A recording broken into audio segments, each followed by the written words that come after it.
Somewhere at some point, someone told you that you had to be someone. Not just live a life. Be someone. Stand out. Matter. Leave something behind.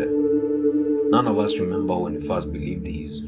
We just did. And now, a job isn't enough. A family isn't enough.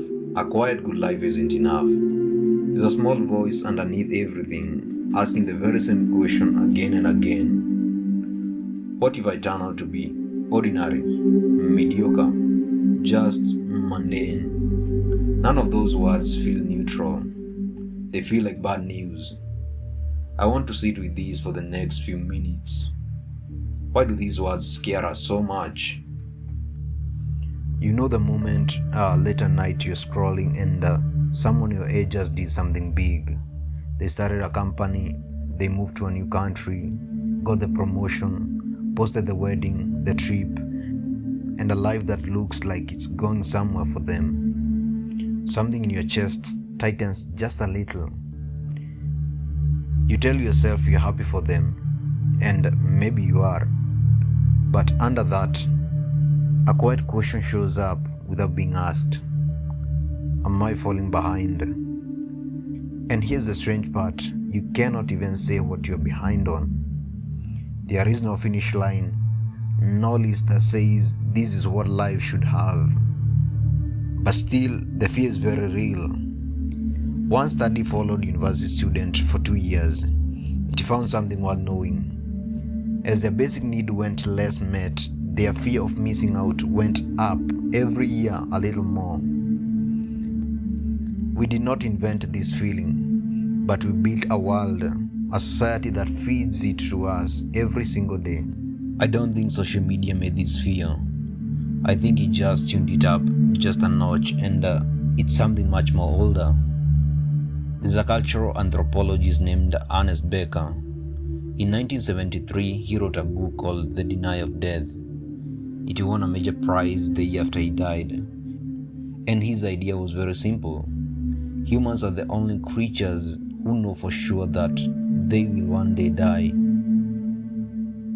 And that knowledge is hard to carry. Too hard most of the time to even look at directly. So without even noticing it, we spend our lives trying to matter enough that some part of us lives on. Becker gave this a name. He called it the need for cosmic significance. The pain or the ache to feel like one in creation, not just one more person who lived and died like everyone else before them.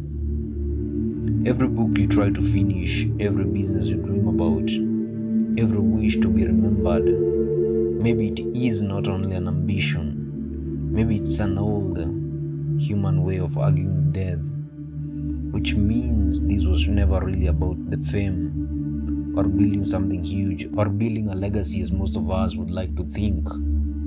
And all of it is a smaller, more human fear. If I'm ordinary, do I just disappear? This fear does not lead you towards a meaningful life. It leads you towards a performed one. You stop asking the question, what do I actually want? And you start asking, what would prove that I matter? And please know that these are two very different questions. Rest starts to feel like falling behind. A quiet day starts to feel wasted. Even being contented with what you have at that very moment starts to feel risky. Like that moment you relax, the mundane will catch you. So people chase one goal after another, never staying anywhere long enough to actually feel it. Because the real goal was never the achievement. The real goal was to stop feeling like just another mediocre life among billions. And that feeling never really comes, no matter how much you build. Because you are never running towards something. You are running from something. I want to say this clearly because it's easy to misread. Wanting to grow doesn't mean you're less right now. You can love who you are today and still want to become more. These two things are not in conflict. So this is not about shrinking your ambition. It is about asking a harder question. Who decided what ordinary even means? Because someone did. Somewhere a standard got set by culture, by comparison, by a feed that only shows you a loudest version of a life. And most of us never stopped to ask if that standard was ever well meant. I think you should push yourself. I think you should live in a way that doesn't leave you asking years from now, what could I have done if I just tried a little harder?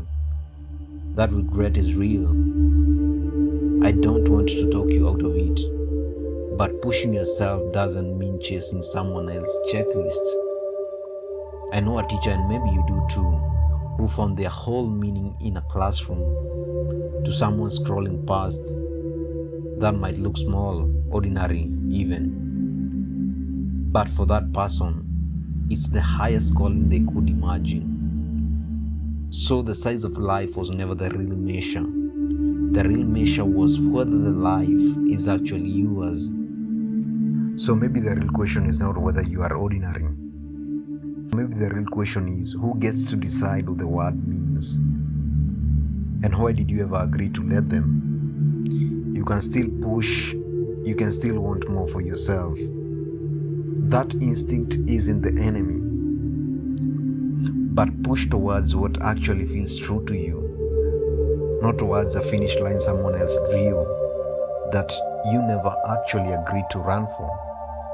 Maybe that's a teacher who found their whole life in one classroom. Maybe it's someone building something the world will remember. Both can be the highest calling a person can have.